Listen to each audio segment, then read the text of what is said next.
বিকাশ নিয়ে এলো সাপ্তাহিক ডিপিএস। এখন ঘরে বসে BRAC bank limited, IDLC finance limited ও ঢাকা ব্যাংক লিমিটেডে নিশ্চিন্তে টাকা জমান বিকাশ অ্যাপের মাধ্যমে।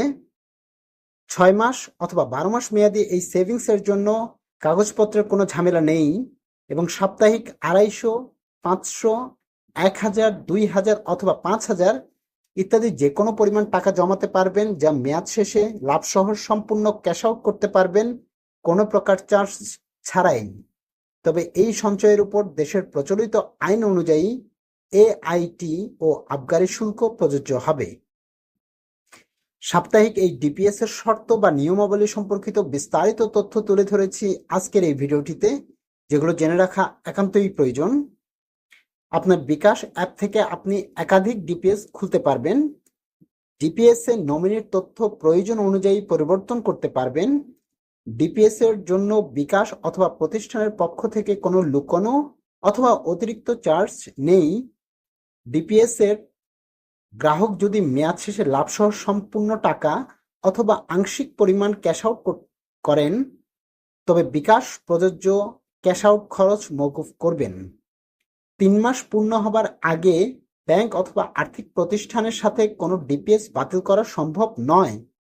তবে আপনি 3 মাস শেষে যে কোনো সময় এনক্যাশমেন্টের জন্য রিকোয়েস্ট করতে পারবেন। আপনার বিকাশ অ্যাকাউন্টের পিন এবং ভেরিফিকেশন কোড কখনো কারোর সাথে শেয়ার বা প্রকাশ করবেন না। আপনার বিকাশ অ্যাকাউন্টের পিন, ওটিপি এবং অন্যান্য তথ্য যদি কেউ ব্যবহার করে এবং প্রতারণামূলকভাবে এই ডিপিএস সুবিধা বাতিল করে দেয়, তবে বিকাশ এর কোনো দায় বহন করবে না। আপনি যদি মেয়াদ শেষ হওয়ার পূর্বেই আপনার ডিপিএস বন্ধ করতে চান, তবে আপনি আপনার নির্বাচিত ডিপিএস অনুযায়ী সম্পূর্ণ মুনাফা নাও পেতে পারেন। অর্জিত মুনাফা সম্পর্কিত আরও তথ্যের জন্য অনুগ্রহ করে উল্লেখিত ব্যাংক অথবা আর্থিক প্রতিষ্ঠানের সাথে যোগাযোগ করুন। বিকাশ নির্ধারিত দিনে গ্রাহকদের আমানত অথবা কিস্তির পরিমাণ সংগ্রহের অধিকার সংরক্ষণ করে।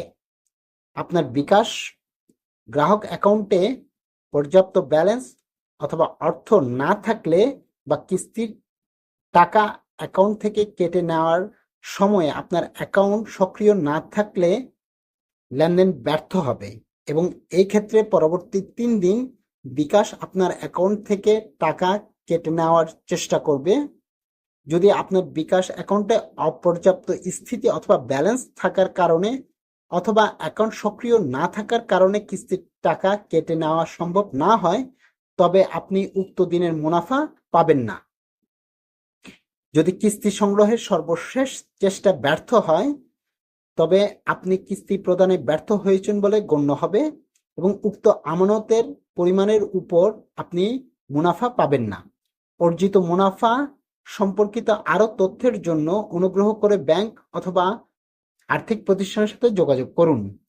আর্থিক প্রতিষ্ঠান তার নীতিমালা অনুযায়ী মুনাফার হার কোনো কারণ দর্শানো ব্যতিরেকে পরিবর্তন, পরিমার্জন ও পরিবর্ধন করার অধিকার সংরক্ষণ করে।